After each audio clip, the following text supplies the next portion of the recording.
History isn't just a collection of dates. It's the story of how a nation learns to think.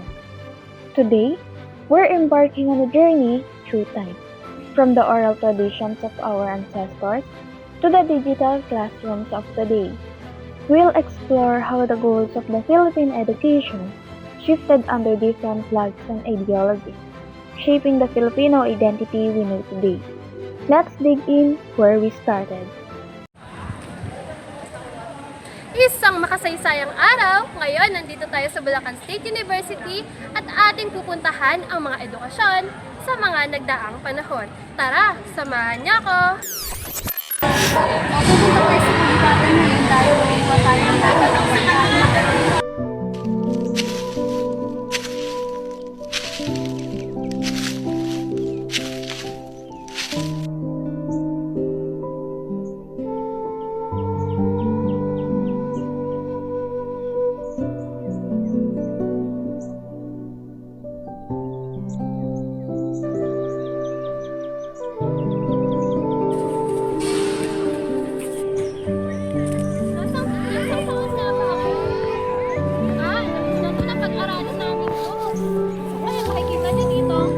silang formal speaking.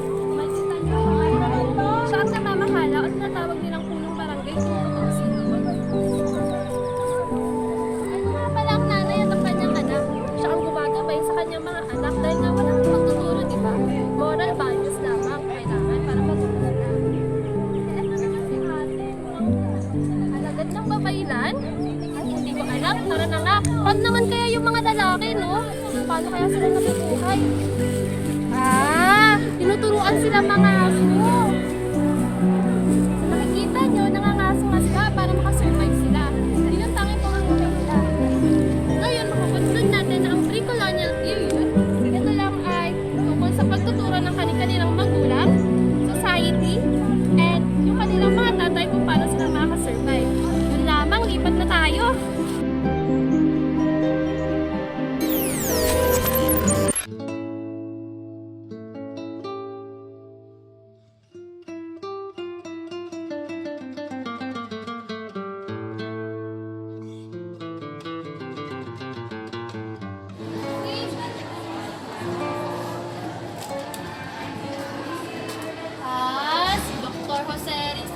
Panahon ng Spanya to.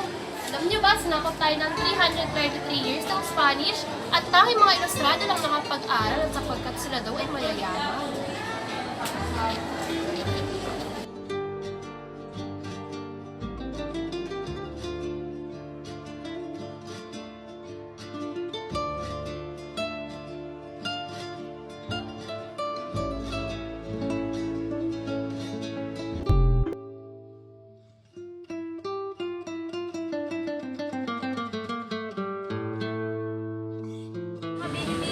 Tayo madala sa ngalan ng Ama, ng Anak, ng Espiritu Santo.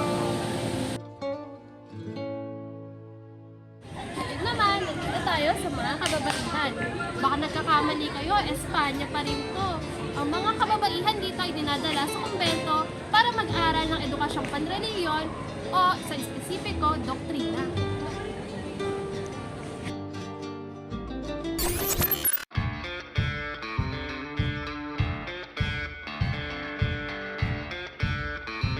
Good morning, class. This is Teacher Ashley, and our topic for today is democracy. Practical skills is mathematics.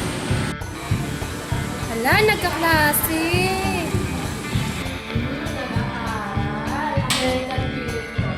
So, dito, pinadala ng Amerika ang 600 Thomasites bilang tumayong guro sa mga kabataang Pilipino. Nagkaroon ng pantay-pantay na edukasyon dahil sila ang nagtayo ng public school system at tinatawag itong formal school. Konnichiwa mga bata! Konnichiwa, Sensei! May nakaraan, pinagawa ko kayo ng high-court tanaga. Ngayon naman, magpo-focus tayo ngayon sa handicraft. Na kung saan gagawa kayo ng banig na gawa sa inyo. Ayos ba? Hi, Sensei! Ngayon, nasa Japanese period naman tayo. Dito, hindi na nila ginagamit ang Ingles sa kanilang edukasyon. Ginagamit nila dito ang lengguwahe ng Japan.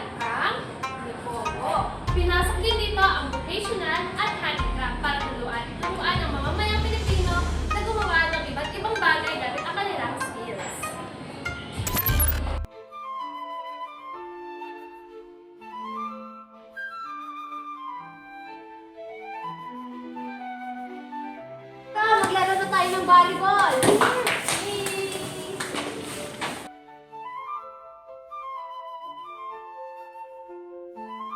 Ang gagawin natin ngayon ay passing. So, ganun siya gawin. So, the first step is ready position. Yung shoulder natin is wide, slightly bend, and then flat arms like this.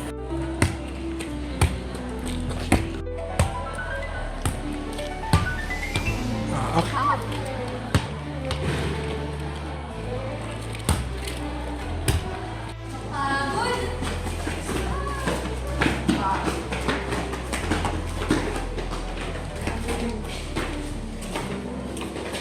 May tubig ka ba dyan?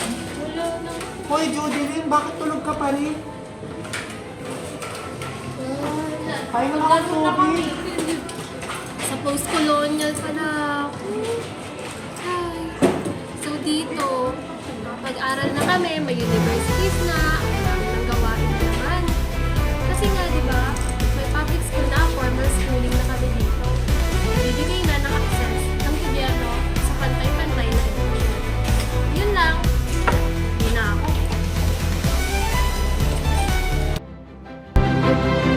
The pre-colonial era focused on internal, practical survival, where the education was a natural part of daily life and ancestral honor.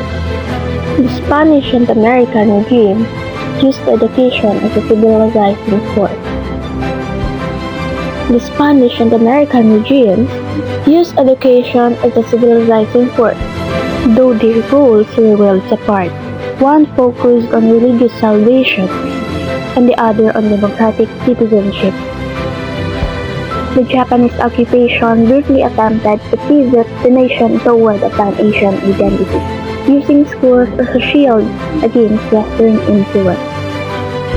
The post-colonial period to the present represents our ongoing struggle for self-determination as we try to balance our rich, complex history with the demands of a modern, globalized world. As we have seen, the Filipino classroom has been a site of preservation, colonization, resistance, and eventually liberation. From the alipata and tribal aspects to the modern K-12 curriculum, Philippine education has undergone a profound transformation. By understanding these historical shifts, we gain a clear perspective on the strengths and struggles of our current system. This video serves as foundation to our new education system.